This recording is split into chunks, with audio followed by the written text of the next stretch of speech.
보니까 하나님을 가까이 하라, 이게 우리에게 복이라고 말씀하고 있습니다. 하나님을 가까이 하는 것이 복이고요, 하나님의 전에 가까이 하는 자는 복이 있다라고 말씀하셨습니다. 여러분은 복 있는 사람인 줄로 믿습니다. 어떤 문제는 선택과 생존의 문제가 있는데요, 운전을 할 때 교통 법규를 지키는 것, 신호를 지키는 것은 선택의 문제가 아닙니다. 그것은 생존의 문제입니다. 그렇지 않아요? 내가 빨간불에 가고 싶다고 해서 그냥 가버리고 그러면 안 되잖아요. 멈춰서야죠. 그것은 자기도 그렇고 다른 사람도 보호하기 위한 서로의 규범입니다. 그래서 운전할 때 교통법규를 지키는 것은, 이거는 선택이 아닙니다. 그건 생존의 법칙이죠. 여러분, 오늘 하나님 앞에 나와서 예배 드리는 것은 선택의 문제가 아닙니다. 생존의 문제인 줄로 믿습니다. 내가 예배를 드릴 수 있고 드리지 않을 수 있고의 그런 선택의 문제가 아닙니다. 하나님은 이 예배를 통해서 우리를 살리시고 우리 회복하시고 복을 주실 줄로 믿습니다. 또한 성경에 보니까 성령의 충만함을 받으라고 에베소서 5장 18절에 있는데, 성령을 받으라는 말씀도 선택의 말씀이 아닙니다. 이거는 생존의 말씀입니다. 성령을 받아야 우리가 하나님의 자녀답게 살아갈 수 있는 줄로 믿습니다. 그래야 이길 수 있습니다. 한번 따라 합시다. 지지 말고 반드시 이기라. 아멘. 여러분, 지지 말고 반드시 이기시길 주의 이름으로 축복합니다. 새벽 예배 때 요한계시록 말씀을 전하고 있습니다. 설교를 요약해서 SNS에 이렇게 올리고 있는데, 지난주에 이래저래 바빠서 올리질 못했습니다. 마음이 좀 무거웠었습니다마는 새벽 말씀을 다시 전하라는 그런 감동을 주셔서 함께 나누려고 합니다. 요한계시록은요, 소아시아에 있는 7교회에 쓴 편지입니다. 소아시아, 튀르키예 지역이고요, 지금 지진이 일어난 지역과 근접거리에 있는 그런 곳입니다. 여러분, 교회 하면 어떤 이미지가 떠오르십니까? 교회. 우리는 이름만 들어도 이미지가 떠오르는 경우가 있습니다. 어떤 생김새나 모양, 특성, 그 다음에 어떤 특징들을 알 수가 있는데, 여러분, 제가 말하는 것들을 한번 여러분 떠올려 보십시오. 레몬, 식초, 아이셔, 석류. 여러분, 혹시 입에 침이 고이지 않습니까? 우리는 그 레몬이라는 게 좀 시다라는 것들을 아니까 나도 모르게 이렇게 몸이 반응을 합니다. 자, 그렇다면 교회. 여러분, 교회하면 뭐가 떠오르십니까? 뭐가 생각이 나십니까? 교회, 예수님. 그래서 십자가, 그쵸? 가장 많이 교회를 상징한 십자가니까. 교회하면 희생, 사랑, 섬김, 예배, 기도, 찬양, 많은 것들이 있습니다. 그런데 요한계시록에 나오는 교회들을 보면 이런 교회의 본질을 망각하고 있습니다. 첫 번째 나오는 교회, 에베소 교회는요, 첫사랑을 잃어버렸고 단지 의무와 열심만 있는 교회가 에베소 교회입니다. 서머나 교회는요, 환난과 궁핍에 위축되어서 고난을 두려워합니다. 여러분, 교회는 고난을 두려워하는 교회가 아니에요. 맞서 싸워서 이기는 게 교회인 줄로 믿습니다. 두아디라 교회가 있습니다. 거짓 선지자의 말에, 이세벨의 말에 우상 숭배와 음행을 저지른 이게 점점 퍼져나가는 교회가 두아디라 교회였습니다. 살았다 하나 이름은 가졌으나 죽어있는 사대교회, 그리고 나오디아 교회가 제일 심각합니다. 주님을 문 밖에 세워둔 교회입니다. 교회인데 주님이 교회 안에 계시지 않습니다. 문 밖에 계십니다. 이 교회가 나오디아 교회였습니다. 그리고 오늘 우리가 읽었던 버가모 교회는 외부의 적이 아닌 내부의 적으로 무너지는 교회였습니다. 요한계시록의 말씀은 장차 우리에게 마지막 날에 나타날 예수 그리스도의 계시의 말씀이지만, 잘 보면 교회의 회복을 선포하는 말씀입니다. 교회가 본래의 모습으로 회복하라고 주신 말씀입니다. 주님은 이 요한계시록을 통해서 교회에게 지금 기회를 주고 계신 것입니다. 그러면 교회의 본질이 무엇일까요? 마태복음 16장에 보면 주님이 제자들에게 주님에 대한 신앙 고백을 묻습니다. 베드로가 고백합니다. 주는 그리스도시요 살아계신 하나님의 아들입니다. 주님이 말씀하십니다. 이거 네가 깨달은 거 아니야. 하나님의 은혜야. 이거 네가 믿어서 고백한 게 아니라 하나님이 믿도록 역사하신 은혜라는 것입니다. 그러면서 주님이 이런 말씀하십니다. 너는 베드로라. 내가 이 반석 위에 내 교회를 세우리니 음부의 권세가 이기지 못하리라. 아멘. 여러분, 교회는 음부의 권세가 이기지 못하는 곳입니다. 음부가 뭡니까? 죄고 사망이고 지옥이고 온수막입니다. 이기지 못한다고 하는 것은 음부의 대문이 견디지 못한다는 것입니다. 달리 말하면 교회는 죄와 싸워 이기는 곳이고 사망과 싸워 이기는 곳이고 지옥과 싸워 이기는 곳이고 마귀와 싸워 이기는 곳이 교회인 줄로 믿습니다. 이기는 곳이 교회입니다. 그리고 두 번째로 교회의 본질을 보니까 에베소서 1장에 보면 22절에 교회를 만물 위에 세웠다, 세상 위에 세웠다는 것입니다. 교회의 이치는요, 세상에 속해 있는 게 아니라 세상 거기에 휩쓸리는 게 아니라 그 위에 있는 곳으로 교회를 세웠습니다. 23절에 보니까 세상을 충만하기 위해 세웠다는 것입니다. 하나님은 교회를 통해서 세상을 새롭게 하고 또 생명의 풍성함을 허락하시려고 교회를 세우신 줄로 믿습니다. 3장 10절에 보니까 교회로 말미암아 하늘에 있는 통치자들과 권세들, 마귀 사탄을 의미하죠. 하나님의 각종 지혜를 알게 하려 하심이라. 각종 지혜가 뭐냐면 하나님의 권세와 능력과 역사하심을 보여주는 것입니다. 교회는요, 하나님의 능력을 보여주는 곳입니다. 하나님의 또 일하심을 나타내는 곳이 교회인 줄로 믿습니다. 우리 교회가 이러한 죄와 마귀와 또 지옥과 또 온수 마귀를 깨부시고 이기는 능력의 교회 되길 주의 이름으로 축복합니다. 버가모 교회는요, 7교회 중에 세 번째 나타난 교회인데요, 이 도시는, 버가모라는 도시는 높은 언덕 위에 세워진 도시였습니다. 305m 이렇게 됐는데 꽃갈콘 아시죠? 그 꽃갈콘 모양으로 되어 있는 도시가 이 버가모입니다. 여기에는요, 신전이 있었습니다. 제우스 신전, 아스클레피오스 신전, 이런 신전들이 있었고요. 또 황제의 신전도 있었습니다. 아우구스투스, 트라이아누스, 칼리굴라 등의 황제의 신전도 있었습니다. 그러니까 신도 모시고 황제도 신처럼 모시는 그런 곳이었습니다. 버가모 지역이 그래요. 여기에는 당시 세계 최대 도서관이었던 알렉산드리아 도서관 다음으로 두 번째 큰 도서관이 있었던 동네가 버가모였습니다. 이 버가모라는 도시는 우상 숭배의 중심지였고요, 세상 문화가 꼽혔던 곳이 버가모였습니다. 주님은 이 버가모 교회가 사탄의 권자에 살고 있다 그러면서도 주의 이름을 굳게 잡고 믿음을 저버리지 않았음을 칭찬합니다. 그 중에 안디바라는 사람도 있었는데요, 성경 한번 봅시다. 자, 12절 13절 같이 한번 읽어보겠습니다. 버가모 교회의 사자에게 편지하라.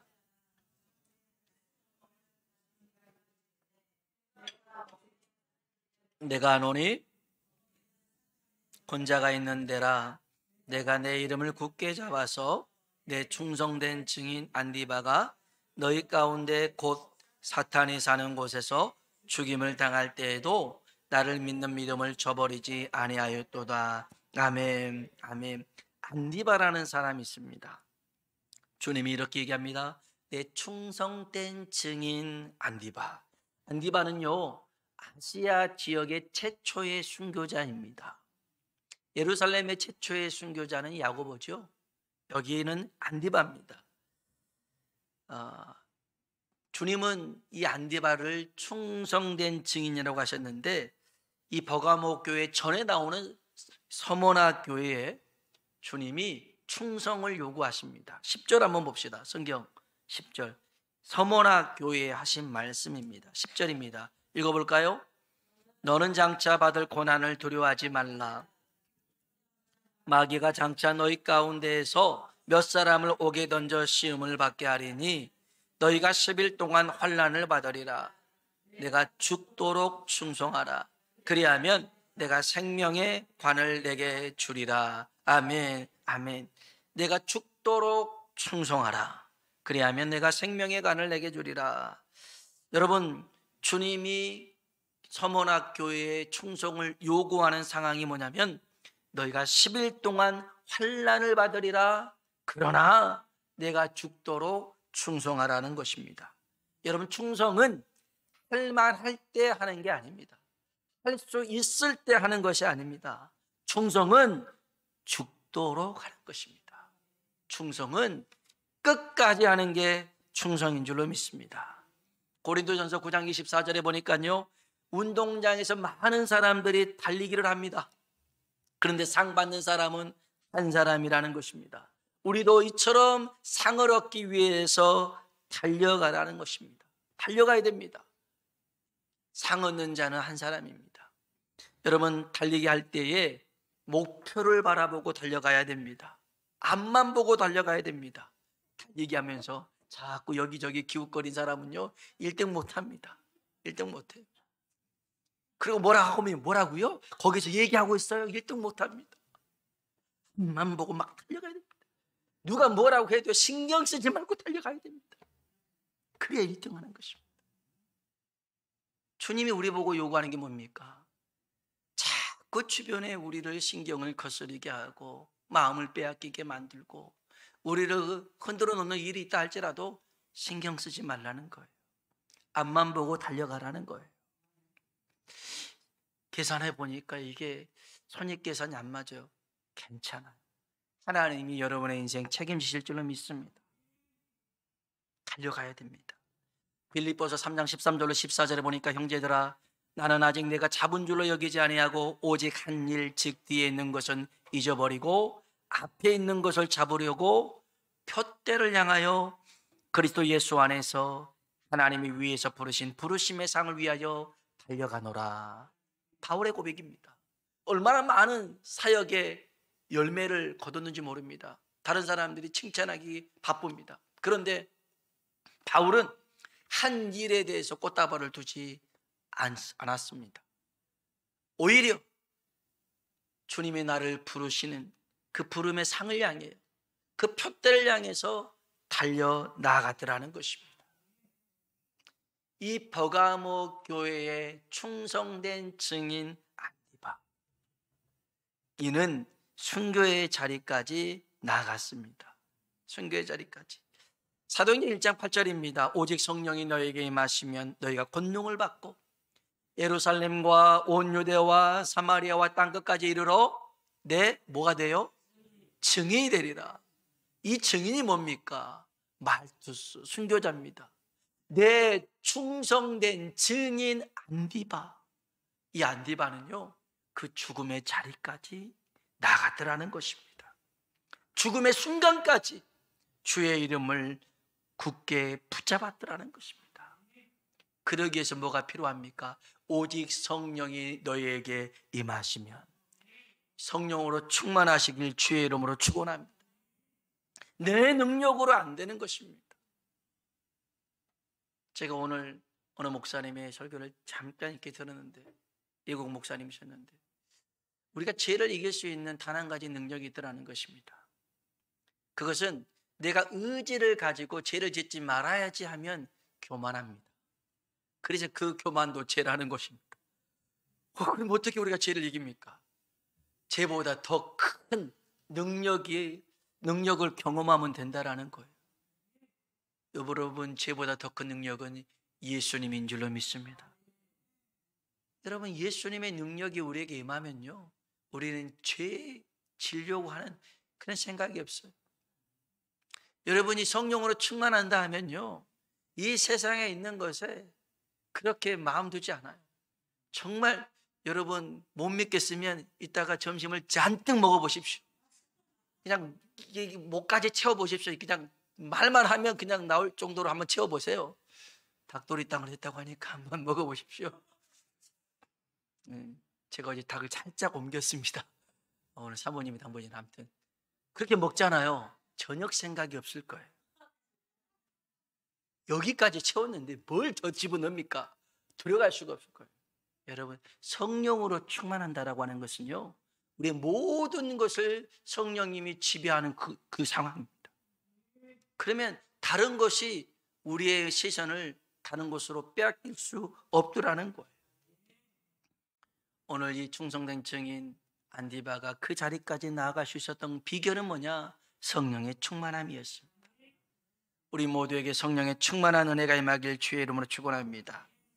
자, 이렇게 버가모 교회는요, 충성된 증인 안디바가 있어서 그 외부의 저 우상 숭배를 하라고 황제를 섬기라고 해도 끝까지 주님을 믿었던 그 믿음을 지켰어요.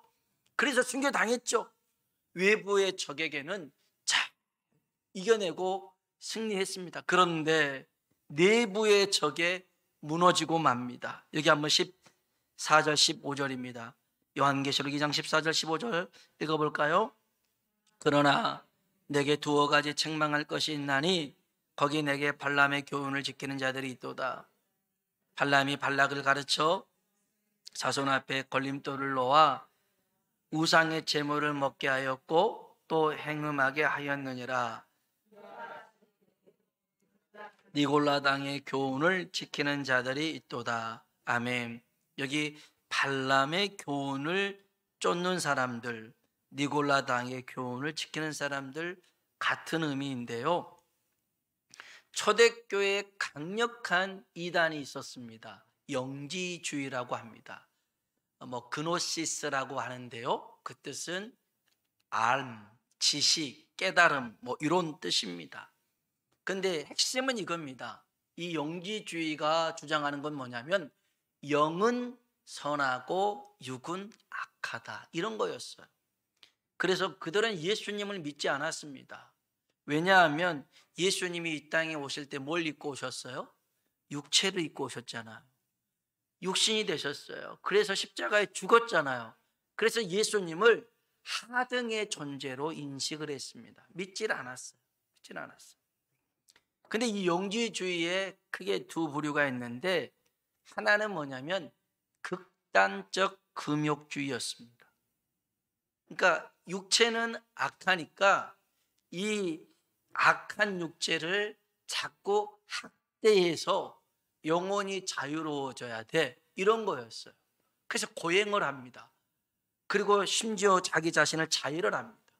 이게 이제 극단적 금욕주의였습니다. 또 하나는 쾌락주의에 빠진 영지주의가 있었습니다. 이건 이제 그리스도인, 기독교인 중에 예수 믿으면 죄에서 용서함 받았지 않느냐, 율법을 이제는 안 지켜도 된다, 그러니 육체는 어떤 죄를 지어도 구원받는다, 이런 생각이 있었어요. 그래서 죄의식 없이 우상을 숭배하고 성적 타락을 저지르는 이런 게 있었어요. 여기에 영향을 받은 사람들이 니골라당이었습니다. 이 버가모 교회는요, 내부에서 발람의 교훈을 쫓아갑니다. 발람 선지자는 알다시피 이스라엘을 저주하면 큰 상 주겠다, 돈 많이 주겠다, 높은 권력 주겠다라고 모압 왕 발락에게 제안을 받습니다. 하나님이 그럽니다. 하지 마라. 그들 저주해서는 안 된다. 그들은 내 백성이다. 내게 복을 받은 자다. 네, 알겠습니다. 그래요. 그런데 거절하니까 이 발락 왕이 좀 더 많은 재물을 가지고 옵니다. 처음에는 1억 가지고 왔다가 이제는 2억을 가지고 옵니다. 한 번만 저주하면 2억 준대요. 그래요? 또 기도해 볼게요. 하나님이 분명 첫 번째 하지 말았는데 또 기도합니다. 하지 마라 그럽니다. 안 된대요. 이번에는 5억을 가지고 옵니다. 장관을 시켜준대요. 장관님 있어봐요. 또 기도합니다. 하나님이 가라고 합니다.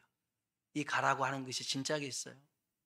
그런데 신났어요. 야, 5억 벌 수 있구나. 그리고 낙이 타고 가다가 나귀가 갑자기 날뛰잖아요. 막 벽에다가 치여받고 막 발을 긁히고 그러니까 이 발람 선지자가 화가 났어. 칼을 빼가지고 나귀 목을 치려고 하니까 하나님이 나귀 입을 여셨어요. 이 미친 선지자야, 저기 천사가 칼을 빼들고 네 목 치려고 하고 있는 거 안 보이냐?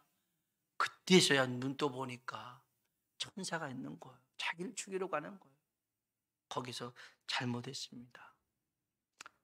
내가 다시 돌아가겠습니다. 아니, 가서 축복해라 그럽니다. 그래서 이 발람에 가가지고는 이제 저주하라고 갔는데 축복을 하는 척합니다. 그러니까는 발락 왕이 더 기리기리 날뛰니다. 무슨 짓이냐고, 지금 돈 받아놓고 저주해야지. 그러놓고는 몇 번 이렇게 하다가요, 하는 둥 마는 둥 하다가 몰래 계략을 발락 왕에게 심어줍니다. 이 이스라엘 백성들이 애굽에서 나와서 강약 거는 지가 오래됐어. 이 남자들 이게 자꾸만 이렇게 꼬드겨서 범죄하게 만들면 돼. 그래서 제사하는 자리를 만들어서 그런 그 제사장 그 또 함께 있던 그런 여자들 이렇게 미혹하게 해가지고 이 사람 성적으로 타락하게 만들어서 우상을 숭배하게 만들어라는 쪽지를 줍니다. 그대로 했어요. 그리고 이스라엘 백성은 범죄하고 말아요. 물론 발람 선지자는 돈을 챙겼죠. 돈을 챙겼습니다. 그로 인해 이스라엘 백성들이 얼마나 큰 상처를 당했는지 몰라요. 하나님이 진노하셔서 그 백성들을 심판하십니다. 하나님으로도 그렇고 이스라엘 백성들에게도 그렇고 이 발람의 교훈이 큰 상처가 됐어요. 그래서 민수기 31장에 보면 하나님이 이 미디안 그 발락 왕의 그 족속들이죠. 모압과 미디안 족속 원수 갚아라. 그때 발람 선지자도 죽입니다. 죽여요. 여러분, 발람의 교훈이라고 하는 것이 오늘 교회 안에도 있습니다. 우리들 안에도 있습니다. 나는 그렇게 세상에 영향받지 않고 살고 있습니다. 그렇지 않아요. 복음서에 보면 예수님께서 비유 가운데 씨 뿌리는 자의 비유가 나오는데 4가지 밭이 나옵니다. 길가밭, 돌짝밭, 가시밭, 옥토밭이 나오는데요, 세 번째 가시밭이 이렇습니다. 가시떨기에 뿌려졌다는 것은 말씀을 들으나 세상의 염려와 재물의 유혹에 말씀이 막혀 결실하지 못하는 자요. 생활의 염려입니다. 가시떨기는요, 하나님 말씀을 받아도 생활의 염려가 많아서 이 말씀이 자라나 열매를 맺지를 못합니다. 재물의 유혹 때문에요. 욕심이 내 안에 있어서 자꾸만 하나님의 일들을 이루어가지 못하게 만듭니다.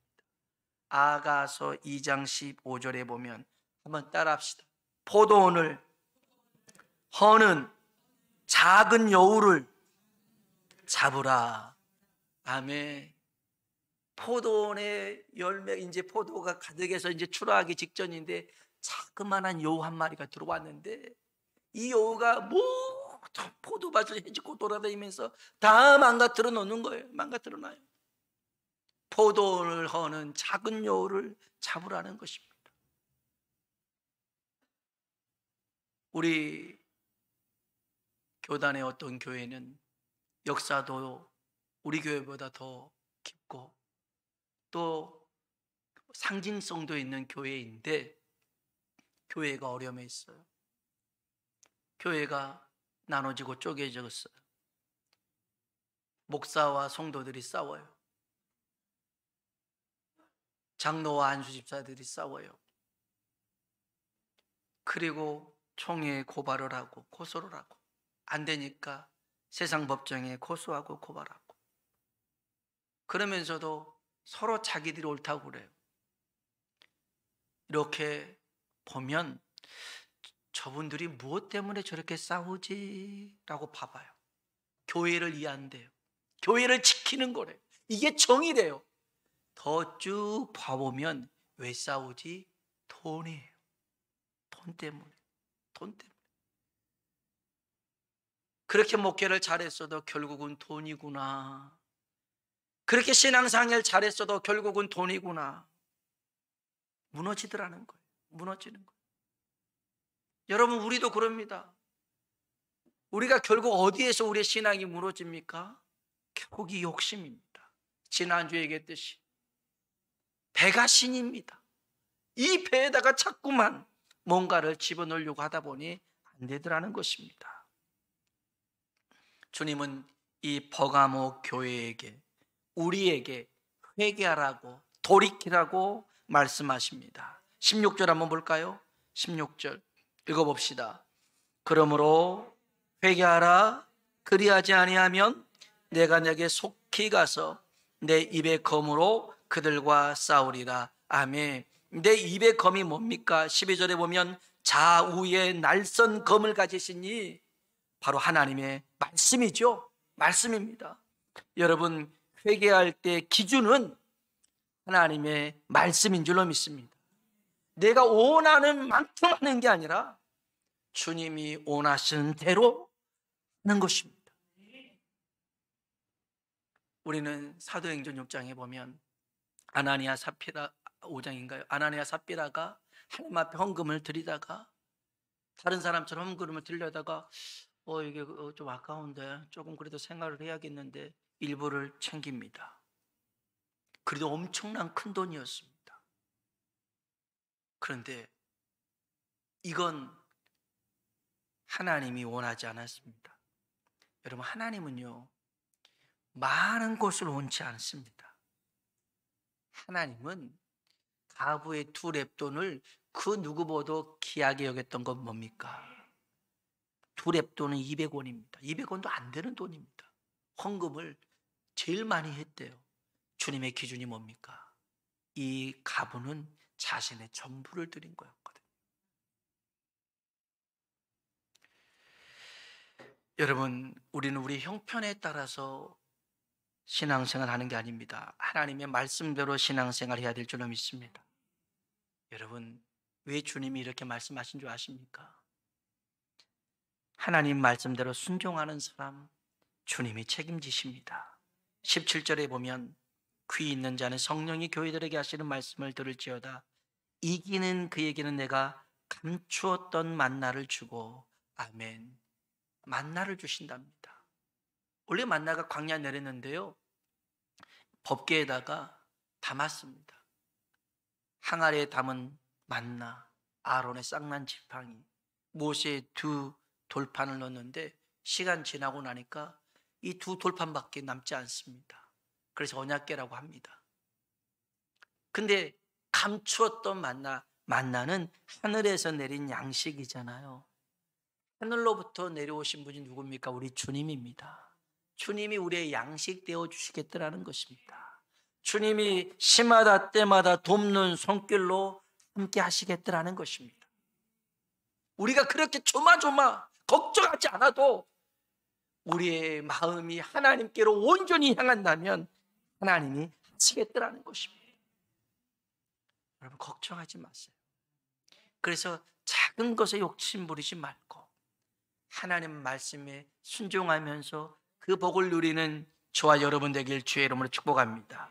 이기는 그 자에게 또 흰 돌을 줄 터이요 그랬습니다. 흰 돌이라고 하는 것은요, 재판받았을 때 무죄 선고를 받은 자에게 흰 돌 줍니다. 유죄 선고받은 자에게는 검은 돌을 줍니다. 이런 의미가 있어요. 그리고 연회장, 파티, 어떤 들어갈 때 입장권 있잖아요. 그게 흰 돌이었습니다. 결국엔 이 흰 돌 위에 쓰여진 이름, 그 이름이 저와 여러분의 이름 되길 주의 이름으로 축원합니다. 예수 그리스도로 말미암아 우리가 죄 사함을 받아서 이제는 저 천국 잔치에 들어갈 수 있는 그런 이기는 자가 되어야 됩니다. 여러분, 비교도 안 됩니다. 주님이 내준 문제는 반드시 이겨야 됩니다. 져서도 안 됩니다. 오늘 이건 우리에게 주신 기회입니다. 지금 이 기회를 뿌리쳐버리고 여전히 나는 나대로 살겠다 하면 돌이킬 수 없는 것입니다. 그러나 지금에라도 우리가 돌이키고 하나님의 말씀대로 발람의 교훈이 아니라 주의 말씀을 쫓아 살아간다 하면 감추었던 만나를 주시고 흰돌 위에 우리의 이름을 기록해 주실 줄로 믿습니다. 그런 은혜를 누리며 살아가게 되는 우리 모두 되길 주의 이름으로 축복합니다. 기도하겠습니다. 주님은 요한계시록에 나와 있는 모든 교회에게 말씀하십니다. 이기는 자는 이겨야만 된다라는 거죠. 져서는 안 됩니다. 비교도 안 됩니다. 이겨야 됩니다. 세상이 적당히 내미는 손을 붙잡아서는 안 됩니다. 그런 거래에, 협상에 타협해서 안 됩니다. 증인은요, 증인 안디바는요, 그 주변에 있는 손을 잡았더라면 거기까지 안 가도 되죠.